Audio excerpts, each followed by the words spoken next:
Assalamualaikum warahmatullahi wabarakatuh. Kali ini saya ingin membahas tadabbur Al-Quran yang berkenaan dengan manna dan salwa. Hal tersebut terdapat di surat Al-Baqarah ayat 57 yang berbunyi A'udzubillahi minasyaitonirrajim. Bismillahirrahmanirrahim. Wa dhallalna 'alaikumul ghamama wa anzalna 'alaikumul manna wassalwa. Dan kami naungi kalian dengan awan, dan kami turunkan kepada kalian manna dan salwa. Setelah Allah Subhanahu wa Ta'ala menyebutkan perihal murka yang Dia hapuskan terhadap mereka, maka Allah kembali mengingatkan mereka akan limpahan nikmat-nikmat yang telah diberikan oleh Allah kepada mereka. Untuk itu Allah berfirman, wa dhallalna 'alaikumul ghamama, dan kami naungi kalian dengan awan. Al-ghamam adalah bentuk jamak dari ghamamah. Dinamakan demikian karena ghamamah menutupi langit, artinya awan putih. Mereka dinaungi oleh awan agar terhindar dari sengatan panas matahari padang pasir yang sangat terik itu. Imam Nasa'i dan lain-lainnya meriwayatkan dari Ibnu Abbas dalam hadis Al-Futun bahwa mereka dinaungi oleh awan ketika berada di padang pasir. Ibnu Abu Hatim mengatakan telah diriwayatkan dari Ibnu Umar, Arabi Ibnu Anas, Abul Mijlaj, Ad-Daha, dan As-Saddi hal yang semisal dengan apa yang telah dikatakan oleh Ibnu Abbas.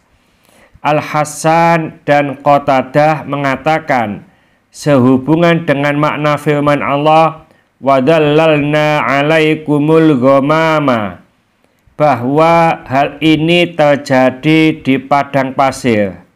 Mereka dinaungi oleh awan tersebut hingga terhindar dari teriknya matahari. Ibnu Jarir dan lain-lainnya mengatakan bahwa awan tersebut lebih sejuk dan lebih baik daripada awan biasa.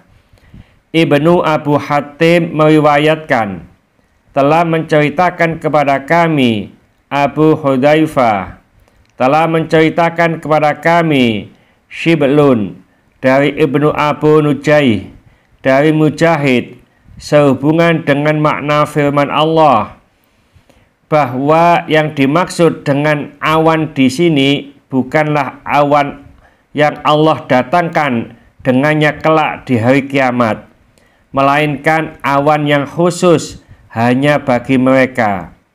Hal yang sama diriwayatkan pula oleh Ibnu Jarir dari Al-Mathunna Ibnu Ibrahim dari Abu Hudzaifah.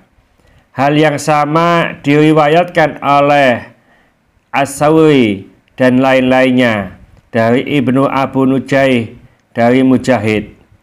Seakan-akan dimaksudkan hanya Allah yang mengetahui bahwa awan tersebut bukanlah seperti awan yang ada pada kita, melainkan jauh lebih indah dan lebih semerbak serta lebih baik pemandangannya.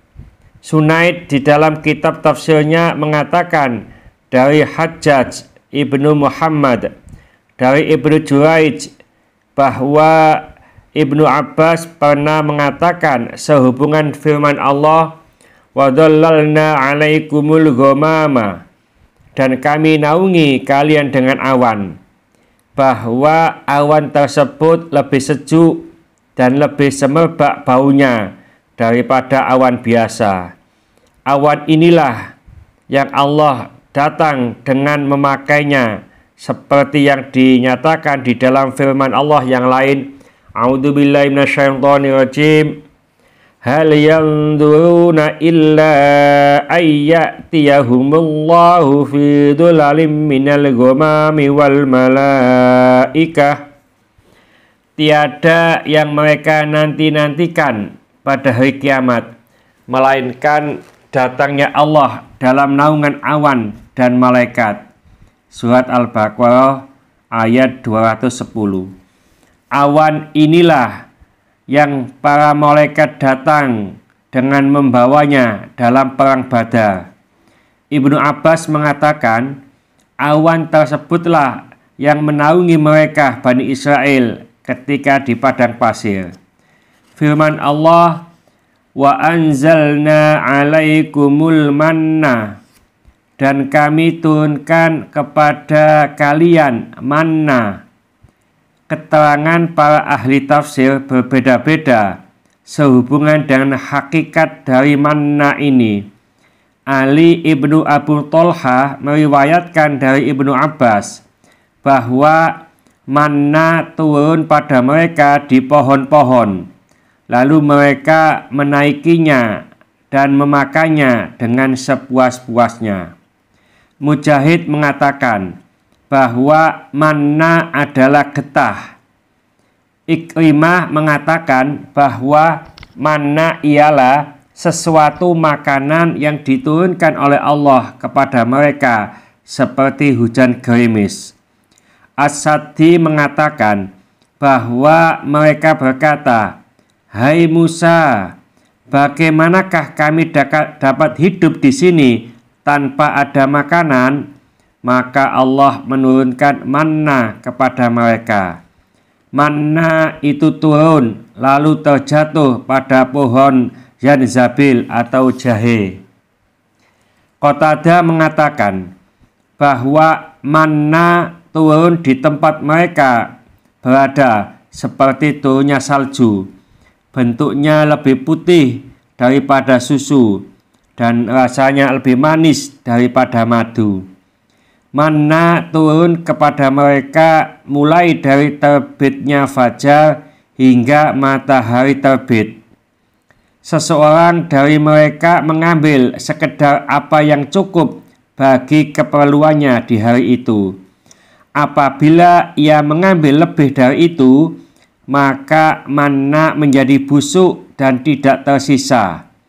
Akan tetapi, bila hari yang ke-6 tiba, yakni hari Jumat, maka seseorang mengambil kebutuhannya dari mana untuk hari itu dan hari esoknya, mengingat hari besoknya adalah hari Sabtu, karena hari Sabtu merupakan hari libur mereka. Tiada seorang pun yang bekerja pada hari itu untuk penghidupannya. Hal ini semua terjadi di daratan. Arabi Ibnu Anas mengatakan bahwa manna adalah minuman yang diturunkan kepada mereka, yaitu kaum Bani Israel. Rupanya seperti madu. Mereka mencampurkan dengan air, lalu meminumnya. Wahab ibnu Munabbih pernah ditanya mengenai manna. Ia menjawab bahwa manna adalah roti lembut seperti biji jagung atau seperti dedak. Abu Ja'far Ibnu Jarir mengatakan, telah menceritakan kepadanya Muhammad Ibnu Ishaq, telah menceritakan kepada kami Abu Ahmad, telah menceritakan kepada kami Israel dari Jabir, dari Amir, yaitu Asy-Sya'bi, yang mengatakan bahwa madu kalian ini merupakan 1/70 dari manna. Hal yang sama dikatakan pula oleh Abdurrahman ibnu Zaid ibnu Aslam bahwa manna adalah madu. Manna yang dikenal ialah jika dimakan dengan sendirinya maka merupakan makanan dan manisan. Jika dicampur dengan air maka merupakan minuman yang enak. jika dicampur dengan lainnya merupakan jenis yang lain. Akan tetapi hal ini semata bukanlah makna yang dimaksud oleh ayat. Sebagai dalilnya ialah sebuah riwayat yang diketengahkan oleh Imam Bukhari. Imam Bukhari telah mengatakan, telah menceritakan kepada kami Abu Naim, telah menceritakan kepada kami Sufyan, dari Abdul Malik ibnu Umair ibnu Huraish, dari Sa'id ibnu Zaid radhiyallahu anhum, yang menceritakan bahwa Nabi SAW pernah bersabda, al-kam'atu minal manni wa ma'uha shifa'un lil aini. Jamur kam'ah berasal dari manna, airnya mengandung obat penawar bagi mata. Hadis ini diriwayatkan pula oleh Imam Ahmad dari Sufyan ibnu Uyainah, dari Abdul Malik yaitu ibnu Umair dengan lafadz yang sama. Jamaah mengetengahkan hadis ini di dalam kitabnya masing-masing kecuali Abu Dawud melalui berbagai jalur dari Abdul Malik alias ibnu Umair dengan lafadz yang sama. Imam Tirmidzi mengatakan bahwa hadis ini berpredikat hasan sahih. Imam Bukhari dan Imam Muslim mengetengahkan hadis ini melalui riwayat Al-Hakam dari Al-Hasan Al-Urni dari Amr ibnu Huraish dengan lafadz yang sama. Imam Tirmidzi meriwayatkan, telah menceritakan kepada kami Abu Ubaidah ibnu Abu Safar dan Mahmud ibnu Ghailan.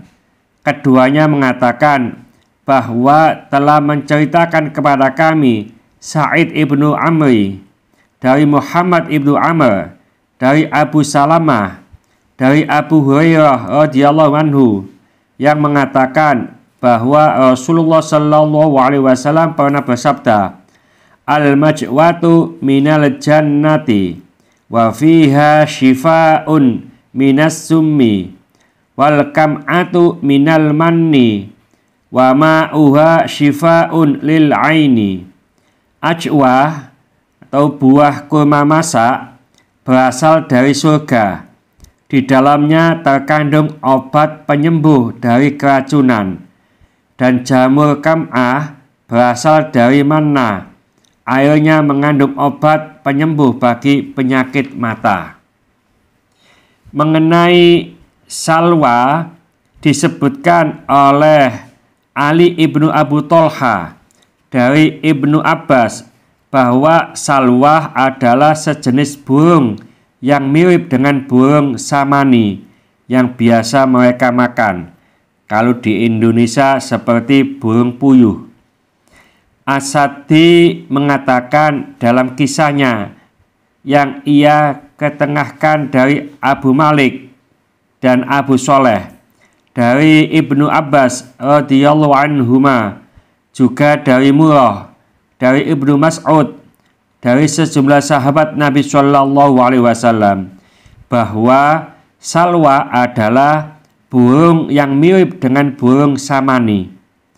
Ibnu Abu Hatim meriwayatkan, telah menceritakan kepada kami Al-Hasan Ibnu Muhammad Ibnu Sabah, telah menceritakan kepada kami Abdus Samad Ibnu Abdul Waris, telah menceritakan kepada kami Purah Ibnu Khalid dari Jahdam, dari Ibnu Abbas yang mengatakan bahwa salwa adalah burung samani. Hal yang sama dikatakan pula oleh Mujahid, Asy-Sya'bi, Ad-Dahhak, Al-Hasan, Ikrimah, dan Arabi Ibnu Anas. Diriwayatkan dari Ikrimah, salwah adalah sejenis burung seperti burung yang kelak ada di surga. Bentuknya lebih besar daripada burung pipit atau sama dengannya.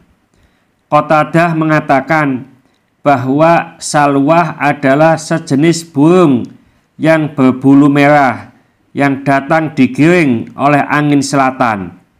seorang lelaki dari kalangan mereka menyembelih sebagian darinya dalam kadar yang cukup untuk keperluan hari itu.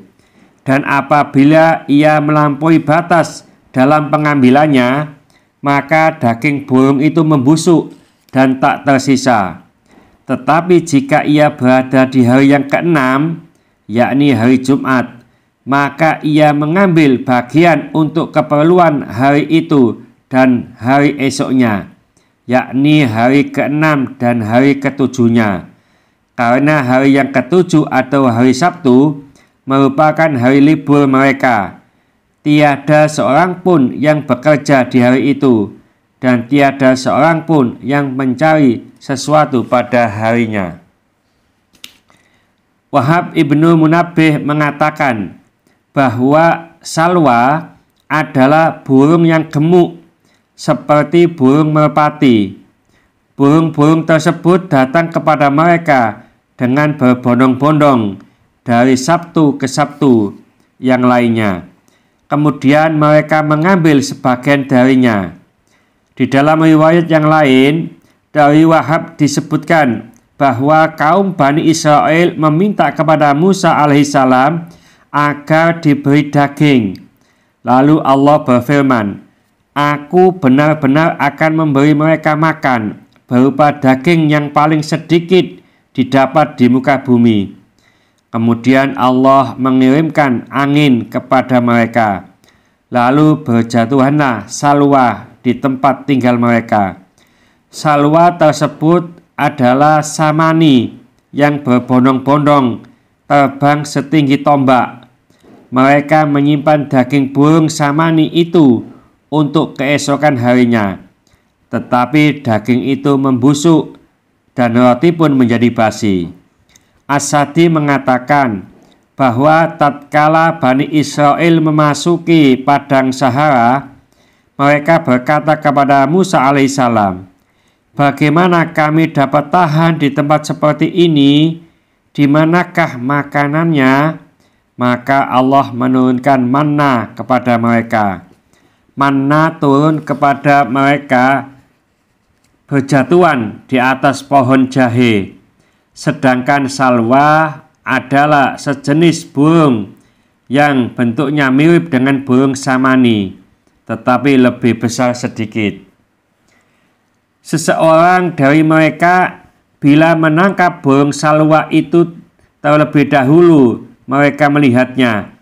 Jika burung yang ditangkapnya itu gemuk, maka mereka menyembelihnya. Tetapi jika kurus, mereka melepaskannya. Jika telah gemuk, maka burung itu baru ditangkap. Mereka berkata kepada Musa alaihissalam, "Ini makanannya, manakah minumannya?" Maka Allah memerintahkan kepada Musa alaihissalam untuk memukulkan tongkatnya pada sebuah batu besar. Setelah batu itu dipukul dengan tongkatnya, memancarlah 12 mata air yang mengalir, hingga tiap-tiap puak dari Bani Israel mempunyai mata airnya sendiri-sendiri. Mereka berkata lagi, "Ini minuman, maka manakah naungannya?" Mereka dinaungi oleh awan, dan mereka berkata lagi, "Ini naungan, manakah pakaiannya?" Tersebutlah bahwa pakaian mereka tahan lama dan tidak robek-robek. Ibnu Juraij mengatakan, seorang lelaki dari kalangan mereka apabila mengambil manna dan salwa dalam jumlah lebih dari keperluan seharinya, maka manna dan salwa itu membusuk. Hanya saja pada hari Jumat mereka mengambil makanan dalam jumlah lebih karena untuk hari Sabtunya, dan pada pagi hari Sabtu makanan tersebut tidak rusak. Mudah-mudahan sedikit ini dibarengi hidayah dari Allah Subhanahu wa taala. Mudah-mudahan bermanfaat bagi kita semuanya. Sampai jumpa di video yang akan datang. Akhir kalam, wassalamualaikum warahmatullahi wabarakatuh.